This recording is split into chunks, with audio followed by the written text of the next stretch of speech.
नमस्कार. मी प्रियंका रामेश्वर. आज 3 जानेवारी म्हणजे सावित्री फुले यांच्या जयंती निमित्तानं मी सावित्रीबाई बोलते या विषयावर अभिनय व्यक्त करणार.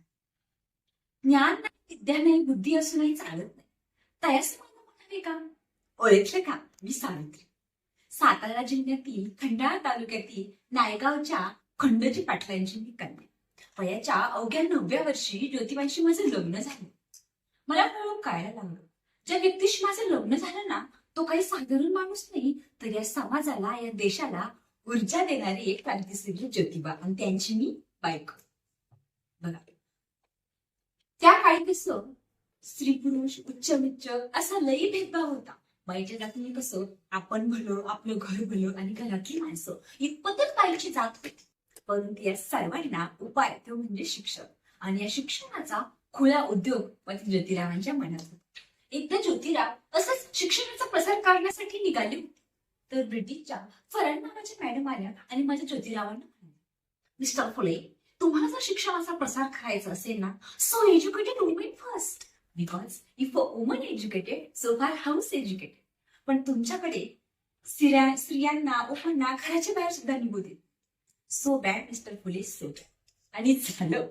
ज्योतिबा घरी आली, पाठीपायचे घेऊन, आणि मला म्हणाली, सावित्री, अगं ये सावित्री, आजपासून म्या शिकवणार तुला. म्या काना मात्रा विनंती आकार उकार उकार बेची पाडे शब्द गायला शिकले. मी लिहायला शिकली, वाचायला शिकली, काव्य देखील रचायला शिकली. आणि होय, 1 जानेवारीला पुण्यातील भिवंडीतील पहिली शाळा म्या सुरू केली. पहिली शिक्षिका आणि मुख्याध्यापिका म्या झाली. अहो, शेपटासारखं जगला ना तर नाव तमाम होईल, पण मागासारखं जगला ना तर नाव. पण समाजाचं का, धर्माचं का? धर्म बुडाला, समाज बुडाला, धर्म बुडाला, फक्त चर्चा चालू होती. अहो, एखाद्या सामान्य स्त्रीने जर शिक्षण घेतलं आणि ती शिक्षित झाली तर कुठला धर्म बुडतो का? इतका तकलादी असतो का हा धर्म? अहो, समाजासाठी धर्म असतो की माणसासाठी धर्म असतो? समाजासाठी माणूस असतो की माणसासाठी धर्म असतो? तुम्हीच सांगा. अहो, शाळेत जाताना मुलांना शिकवायला निघले तर माझ्यावर शेण फेकलं मी सहन केलं, चिखलाचे गोळे फेकले मी सहन केलं, थुकलं मी सहन केलं, दगड फेकलं मी सहन केलं. परंतु आता माझ्यातल्या सहनशक्तीचा अंत होणार होता. आता माझ्यातल्या सहनशक्तीचा अंत होणार होता. गावातील एक जण माझ्याकडे आला आणि मला म्हणाला, ए सावित्री, अगं ए टवळे, कुठे निघालीस? माझ्या मुलींना आणि माझ्या बहिणींना शिकवणं बंद कर. तुला तुझं शिक्षण प्यार आहे का, तुला तुझी अब्रू प्यारी आहे? कदाचित त्याला माहिती नव्हतं मी काही सर्वसाधारण स्त्री नव्हती. फुले घराण्याची सून होती आणि ज्योतिरावांची पत्नी होती. आशी घेतली आणि खणखण त्याच्या कानाखाली मारली आणि त्याला म्हटलं, आता फक्त बोललास, दुसऱ्या वेळेस जर बोलल्या ना तर तिच्या रक्तानं ती रंगवेल. जसा आला तसाच गेला.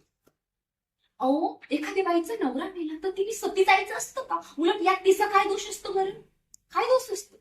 पुढे मी एका काशीबाई नावाच्या बाई विधवा होती, आणि त्या विधवा बाईचा मुलगा म्हणजे यशवंत मी दत्तक घेतला.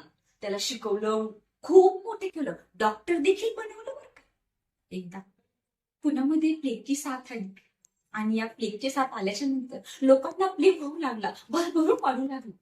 मग मी माझ्या यशवंताला म्हटलं, यशवंत यशवंत, आपल्याला रुग्णालय उभं करायचं. ज्यावेळेस मी यशवंताला म्हटलं रुग्णालय उभं करायचं, यशवंत देखील हो म्हटलं. आम्ही रुग्णालय उभा केलं, आणि या रुग्णालयात या प्लेगच्या जे व्यक्तींना प्लेग झालेला होता, या व्यक्तींचं मी सेवा करत असताना मला देखील प्लेग होणार होता.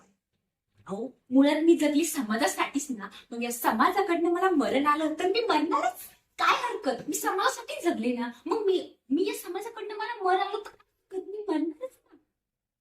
अहो, मी शिकले, मी सावित्रीची बाई झाली, बाईची माई झाली, कारण आनंद मुलींना शिकवण्यात होता. मुलगा शिकला ना, मुलगा एकटा शिकला ना तर तो एकटा शहाणा होतो, पण घरातली मुलगी शिकली ना तर सगळं घर शहाणं करतं. मुलींना शिकवा आणि या समाजाला साक्षर बनवा. म्हणून या ठिकाणी मी माझे 2 सावित्री बोलते या वाणीस पूर्ण विराम देते. धन्यवाद.